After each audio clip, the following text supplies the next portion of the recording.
Mapagpalang tanghali po. Ang talakay ko pong isa sa inyo ay tungkol po sa mga single mother na tinatawanan po ng ibang kababaihan ang mga karanasan nila na nagbubuhay sila ng mga anak, iniiwan sila sa kanila ng mga asawa nila kapag nahihirapan na. Alam niyo po, napakahirap ng maging single mother. Ang totoo po niyan ay dapat po ay ang mga lalaki ay kung sila ang humihingi ng ayusin natin ang problema, kaya pa ba nating ayusin? Yan, maayos po yung mga taong ganyan. At hihikayatin po ninyo na isama sila sa inyong mga relihiyon, kung anong mga relihiyon nyo.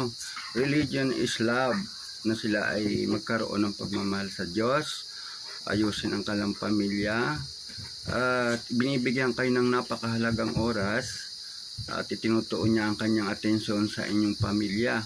At iwasan nila ang magkaroon ng mga bisyo kung talagang seryoso sila sa pagpapamilya, dahil kawawa po talaga ang isang babae kapag nauwi na ito sa single mother. Kaya yung iba po na tinatawanan nila ay paano kung kayo ang makaranas ng single mother na buhay ng mga anak, ay kung iwan kayo ng mga anak ng 3, 4, 5, Diyos ko po, ay paano kaya bubuhayin nyo pa yan? Kung ng 2 nga kayo nahihirapan na, lalo kung nag-iisa ka na. Kaya mahirap po ang basta tumatanggap po ng mga kasama sa buhay na hindi nyo nalalaman ang mga background o pagkatao.